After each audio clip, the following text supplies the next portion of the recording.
नंद बाबा की चौथापन था और ब्रजवासी बाबा की इस दशा को देख के सह नहीं पा रहे थे। बाबा खिन्न रहते थे। उपनंद आदि वृद्ध गोपों ने परामर्श करके पुत्रेष्टि यज्ञ का आयोजन किया। सबने यज्ञ पुरुष गोपराज नंद को पुत्र प्रदान करने की प्रार्थना की भगवान से। पुत्रेष्टि यज्ञ हुआ। जैसे महाराज दशरथ जी की अवस्था ढल चुकी थी तो श्रृंगी ऋषि ने पुत्रेष्टि यज्ञ करा। उससे खीर फिर भगवान 4 रूपों में प्रकट हुए, राम लक्ष्मण भरत शत्रुघ्न। पुत्रेष्टि यज्ञ का अनुष्ठान हुआ नंद बाबा के यहाँ। अब उच्च कोटि के ब्रह्म ऋषि वेद ध्वनि आकाश में मुखरित हो रही थी।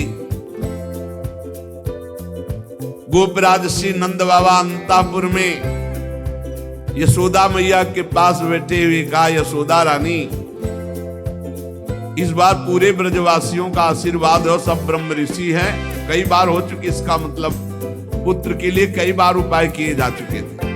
इस बार फलस्वरूप में मेरे पुत्र होगा। मन में बड़ी कामना है। मेरा विश्वास है ये जो यज्ञ हो रही, चूंकि ब्रजवासियों का आशीर्वाद है और ब्रह्म ऋषि जन बड़े महिमाशाली हैं, पर मेरे मन में एक उदासी छा जाती कि कर्म से ऐसा पुत्र नहीं होगा जैसा मैंने एक स्वप्न देखा है। ये कर्म जनित तो नहीं हो सकता। यज्ञादि कर्मों के सभी फल चंचल हैं और मैंने जो पुत्र देखा है वो अचल है, अविनाशी है।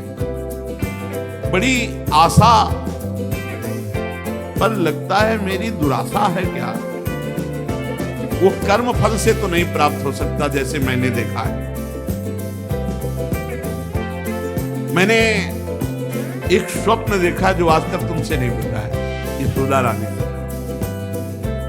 भगवान नारायण भी उतने सुंदर नहीं जैसा वो बालक सुंदर मुझे स्वप्न में दिखाई दिया। मुझे ऐसा लगता है कि त्रिभुवन में कोई है नहीं सुंदर। एक बार जिसके हृदय में वो प्रकट हुआ उसको कोई आकर्षित कर सके ऐसा त्रिभुवन में नहीं। ब्रजराज की बात सुनकर यशोदा रानी ने कहा, सच्ची तुमने स्वप्न में देखा? बोले हाँ। बोले मैंने तो बताया नहीं, मैंने भी स्वप्न में देखा है। क्या? बोले मैं नित्य सहधर्मिणी हूं, तुम्हारी सुख दुख की नित्य संगिनी हूं, मैं तुमसे क्या छिपाऊं? जैसे बालक की बात कर रहे हो ना, हमने तो इसलिए नहीं बताया कि आप कहोगे कि तुम्हारा पागलपन है। बिल्कुल वैसे ही मैंने देखा है। श्यामस चंचल चारु दीर्घ नयनो बालस्तवांक स्थले दुग्धोद्गारि पयोधरे स्फुटमसौ क्रीडन मया लोक्यते स्वप्नस्तत्किमुजागरः किमथ वेत्ते तन्न निश्चीयते सत्यं ब्रूहि सधर्मिणी स्फुरति किम सोयम तवाप्यंतरे। बाबा ने कहा मैंने भी देखा। दिव्याति दिव्य नीलमणि सदस्य श्याम सुंदर वर्ण एक बालक तुम्हारे गोद में दुग्ध पान कर रहा है, जो चंचल नेत्र मनोहर विशाल भाल तुम्हारी गोद में स्थित देखा, वो तुम्हारा पयोधर पान कर रहा है।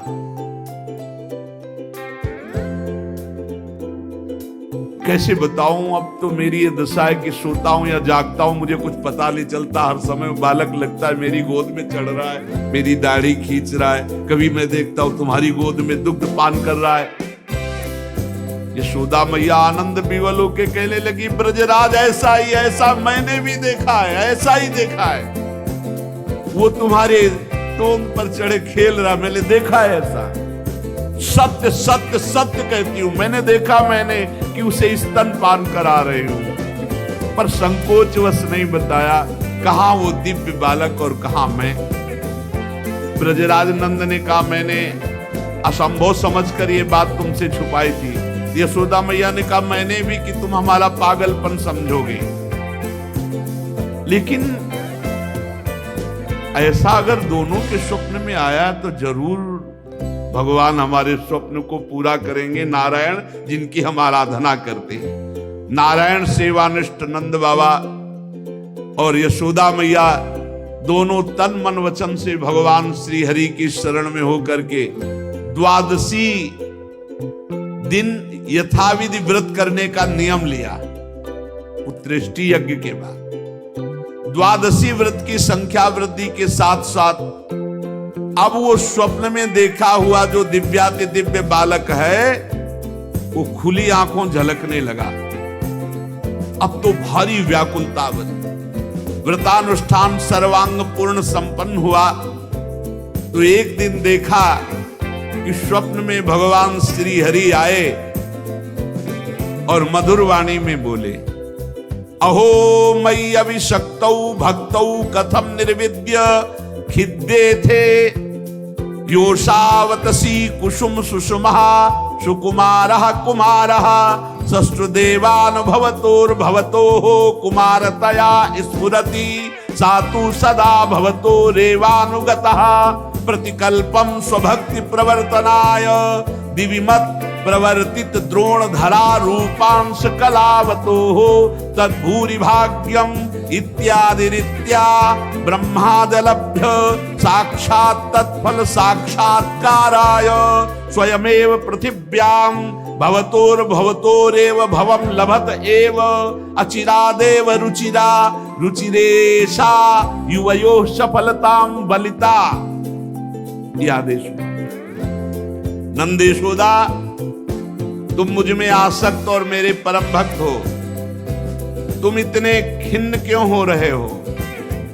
अतसी कुसुम के सदस्य श्याम सुंदर सुकुमार कुमार जो तुम्हारे स्वप्न में जागृत में अनुभूति का विषय बना हुआ है वो मैं हूं। निकुंज विलासी श्री ठाकुर जी ने कहा, जगत में वात्सल्य प्रेम का प्रचार करने के लिए मेरी प्रेरणा से द्रोण और धरा के रूप में तुम स्वर्ग से आविर्भूत हुए हो। कल्पों तपस्या की है मेरी प्राप्ति के लिए, जो ब्रह्मादि के लिए अलभ्य है। सौभाग्य है कि वो तुम्हें प्राप्त हो रहा है। उसी फल का आस्वादन करने के लिए अब तुम तैयार हो जाओ। चिंता मत करो, गोपराज मैं प्रकट होने वाला हूं। समझिए, वहां देवकी वसुदेव के यहां चतुर्भुज भगवान नारायण और यहां निकुंज विलासी श्री ठाकुर जी। श्री यशोदा जी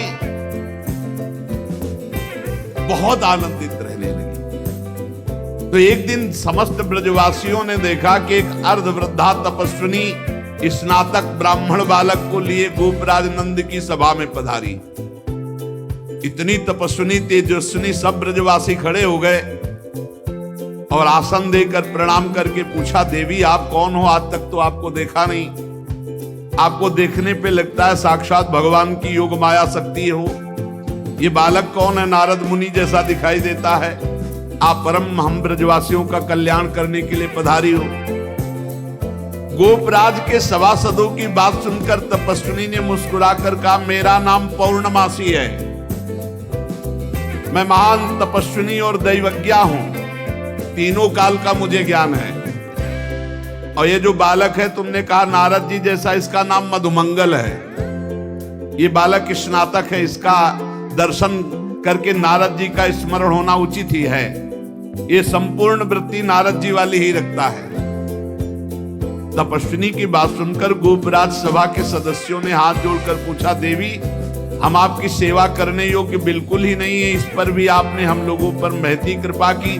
मेरी कुछ समझ में नहीं आ रहा कि आप यहाँ क्यों पधारी। तो उन्होंने कहा, तुम लोगों को पता नहीं एक अनिर्वचनीय महासौभाग्य उपस्थित होने वाला है, इसलिए मैं यहाँ आई हूँ। सबके पूछने पर पौर्णमासी ने बताया, तुम लोगों के प्राणाधिक प्रीतम गोपराज नंद के यहाँ एक पुत्र होने वाला है जो अखिल जगत को आनंद सिंधु में निमग्न कर देने वाला होगा। पौर्णमासी की बात सुनकर सभी परमानंद में उल्लसित पुलकित गदगद वाणी से कहने लगे, देवी आपके शुभागमन से हमारा ये ब्रज जो है महान तीर्थ हो गया। आपके लिए कृष्णांति के यमुना जी के समीप हम एक पर्णशाला कुटी बना देते हैं। ये बात जब पौर्णमासी जी ने सुना तो उन्होंने कहा, ठीक ठीक, कृष्णांति के अर्थात कृष्ण के समीप, ठीक तुम्हारी बात निकल गई। जो बालक होगा उसका नाम कृष्ण होगा। तस्मिन् जातवदि निर्दानवता पृथिव्याम भविष्यति तदीय गुणे सदानवता सगुणता विद्यादि प्रबंधे तत्संबंधे तो निर्गुणता सकिंचनता विषय संपत्तौ तद भक्तौ तो निष्किंचनता इत्यादिकं विरुद्धाय मानमपि सर्वैरनुरुद्धं करिष्यते। नंद नंदन के रूप में स्वयं प्रभु पधार रहे।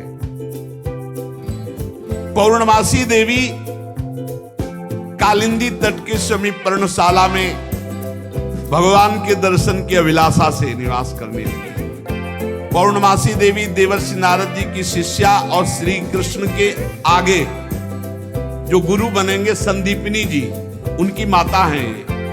संदीपनी मुनि की माता हैं ये पौर्णमासी देवी। ये महान शक्तिमती थी और श्री कृष्ण की मधुर लीला को सब प्रकार से जानती थी। भगवान की लीला का आनंद बढ़ाने के लिए मस्खरे मनसुखा के रूप में मधुमंगल, तो भगवान का जो ऐश्वर्य में अवतार हुआ वो जेल में, और जो माधुर्य में अवतार हुआ ये नंद बाबा के यहाँ। तो जो ऐश्वर्य में अवतार वापस गया, तो आप देखिएगा अक्रूर जी के साथ अक्रूर जी ने देखा जल में डुबकी लगाकर शेष सैया पर चतुर्भुज नारायण सेन, और हमारे द्विभुज मुरली मनोहर वृंदावनम परित्यज्य पादमेकम न गच्छति, वो कभी यहां से नहीं गए। जो गए तो देखो यहीं से निकलते ही चतुर्भुज हो गए। मथुरा में चतुर्भुज, द्वारिका में चतुर्भुज। हमारे द्विभुज मुरली मनोहर नंद यशोदा के लाड़िले, वो कभी एक कदम ब्रज से बाहर नहीं गए। तो वहां योग माया के द्वारा नंद बाबा को यह पता ही नहीं चला कि हमने लाला में लाला का समर्पण किया, और पार्श्व में देखा, कन्या उठाया और आ गए। जे ही आए तो जैसे जैसे दरवाजे में प्रवेश करते जाते वैसे वैसे जंजीर ताला सब फिट, और जे ही वहां गए और देवकी जी की गोद में उस कन्या को तेवी हथकड़ी बेड़ी जकड़ गई। योग माया के आते ही दरवाजे बंद, हथकड़ी बेड़ी जकड़ गई और पहरेदार जग गए और कन्या जोर जोर से रोने लगी। जो साक्षात भगवती है, पहरेदार भागते हुए गए, कंस से कहा महाराज 8वीं संतान उत्पन्न हुई। अब तो कंस के होश नहीं, वो तो जैसे पागल हो चुका, बाल बिखरे हुए, कई जगह गिरा, दौड़ता हुआ आया, दरवाजे खोले गए। बड़ी घबराहट है, बाल बिखरे हुए, बड़ा भयानक रूप कंस का। जगह और पैर पकड़ा और कन्या हाथ जोड़ रही। देवकी जी ने कहा क्या मारो मत, आकाशवाणी हुई थी कि पुत्र होगा, ये तो कन्या है, स्त्री जाति है, अभी बच्चा है, आप क्यों मार रहे हो? भैया तुम तो बड़े कृपालु हो, और देखो हमारे कई बच्चे मार डाले तुमने, अब एक कन्या बची, इसे तो दे दो, मैं तुम्हारी छोटी बहन हूं, बहुत दीन हूं, बड़ा प्रार्थना की, लेकिन वो देवकी जी रोती रही, पैर पकड़ करके कन्या को एक चट्टान पर, और ये कन्या कोई साधारण कन्या तो थी नहीं, आद्या शक्ति महाभगवती। हाथ से छूट गई और सामने आकाश में देखा तो 8 आयुध, दिव्य माला वस्त्र चंदन मणिमय आभूषणों से विभूषित धनुष, त्रिशूल, बाण, ढाल, तलवार, शंख, चक्र, गदा। देखा सिद्ध, चारण, गंधर्व, अप्सरा, किन्नर सब स्तुति कर रहे अंबा की। और उस समय देवी ने कहा, ए मूर्ख, तेरी सामर्थ्य नहीं कि तू मुझे मार सके, और तू जिसे सोच रहा ना कि मैंने मिटा दिया, अरे तेरे मारने वाला पैदा हो चुका है। निर्दोष की हत्या करने वाले, अब तू बच नहीं सकता, कहीं भी भाग के जा, तेरे मारने वाला आप कंस के दिमाग में आया कि संतान तो 8वीं पुत्र होनी थी, वो पैदा हो चुका, ये आकाशवाणी झूठ कैसे बोल सकती, तो पैदा तो देवकी के यहाँ ही होना चाहिए। बड़ा आश्चर्य हुआ। फिर उसने हाथ जोड़ा देवकी वसुदेव जी की, व्यर्थ में हमने आपको कष्ट दिया आकाशवाणी, आप मुझे क्षमा कीजिए बहनोई जी और बहन जी। और वो उन्होंने कहा कुछ नहीं, वसुदेव जी से कहा कि विधाता भी झूठ बोलता है, आकाशवाणी हुई थी कि 8वां पुत्र होगा, पुत्री कैसे हो गई? मैं बड़ा पापी हूं, मैंने आप दोनों महात्माओं को बड़ा कष्ट दिया। पर वसुदेव जी आपको दुखी नहीं होना चाहिए। जो लोग तत्व को जानते हैं, आत्मा को जानते हैं, वो शरीर के नाश पर दुखी। देखो इनको भी ज्ञान है, बड़ा विचित्र है। पर उपदेश कुशल बहु तेरे, राक्षस स्वभाव वालों को भी ज्ञान, ये भी उपदेश दे रहे। वसुदेव जी ये शरीर को जो आत्मा मान बैठते हैं, इसी उल्टी बुद्धि के कारण ये एक दूसरे से बैर और राग द्वेष कर लेते हैं, जन्म मृत्यु को प्राप्त होते हैं। यद्यपि मैंने तुम्हारे पुत्रों को मारा, फिर भी ज्ञान के द्वारा देखो कौन किसको मारता है। बड़ा सुंदर ज्ञान, अभी बताएंगे ठाकुर जी आगे तुम्हें कौन किसको मारता है लौट के। ये जो अपने स्वरूप को भूले हुए हैं लोग, इसीलिए मैं मरने वाला हूं, मैं मारता हूं, ऐसा मैं दुख भोग रहा हूं, ये मेरे को दुख देने वाले घोर अज्ञान की बात। कोई किसी को मारता नहीं, कोई किसी को दुख नहीं, जीव अविनाशी है, शरीराभिमान के कारण ऐसा। फिर भी मैं क्षमा चाहता हूं आपसे। वसुदेव जी के चरण पकड़ा, देवकी जी ने कहा भैया भैया, पर पैर छूने की जरूरत नहीं है, आप खुशी रहो। यह आपने बताया नहीं कि अज्ञान के कारण ही, शरीराभिमान के कारण ऐसा होता है, अपने और पराये का भेद। बस बस आपका इसमें कोई दोष नहीं है। जब वसुदेव और देवकी जी ने इस प्रकार, तो कंस वहां से अनुमति लेके चला गया और बुलाया पूरे परिकर को और कहा, योग माया ने जो कहा है वो झूठा नहीं हो सकता। 8वीं संतान पैदा हो चुकी है मारने वाली, तो ये लड़की नहीं हो सकती, ये पुत्री नहीं हो सकती, कुछ है, प्लानिंग करो। वो कह रहे पैदा हो चुका तो ब्रजय में होगा। कंस के मंत्री जितने थे वो कंस से भी ज्यादा बुरे स्वभाव वाले थे। उन्होंने कहा महाराज आज्ञा करो, ब्रज 84 कोस में आज से लेकर 10 दिन तक जितने भी बालक हुए आप मार डालेंगे हम लोग। बड़ा प्रसन्न हुआ इसका प्लान कि सबका नाश, और भगवान पहुंच चुके हैं। यहां से ईश्वर स्वरूप और यहां से ब्रज के लाडले ठाकुर कभी बाहर नहीं गए, पक्का मानना। कभी ये जितने संत जन ऐसे थोड़ी जी रहे हैं, पूरी भावना में नहीं जी रहे भाई।